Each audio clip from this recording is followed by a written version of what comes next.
Hello all, ఈరోజు Bigg Boss review చెప్పడానికి అయితే రాలేదు. బిగ్ బాస్ గురించే, బట్ నాట్ రివ్యూ. నాకేమనిపించిందంటే బిగ్ బాస్ ఈ 3-4 డేస్ చూసిన బిగ్ బాస్ ఫుల్ బోరింగ్. అసలు ట్విస్ట్ అన్నారు, టర్న్స్ అన్నారు, లిమిట్లెస్ ఎంటర్టైన్మెంట్ అన్నారు. అసలు ఏమీ లేదు, ఎంటర్టైన్మెంట్ లేదు, ట్విస్ట్ లేదు, ఫైట్స్ లేవు. మెయిన్గా ఫైట్సే లేవు అసలు. And that to know captain లేడు, టాస్క్లు లేవు, మెయిన్ టాస్క్లే లేవు.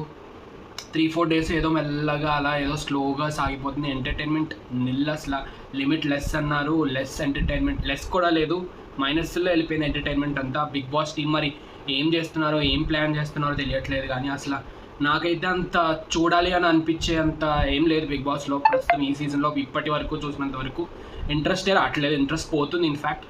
సో బిగ్ బాస్ టీం వాళ్ళు కొంచెం దృష్టిలో పెట్టుకొని ఏమన్నా గేమ్ ప్లాన్, టాస్క్లు ఇంక్లూడ్ చేసి మారిస్తే అట్లీస్ట్ కొంచెం చూస్తారు. సో ఫుల్ బోర్ అనిపిస్తుంది అబ్బా. ఇంకేం లేదు, రివ్యూ చెప్పడానికి కూడా ఏం లేదు, చెప్పడానికి కూడా. Yeah, that's all.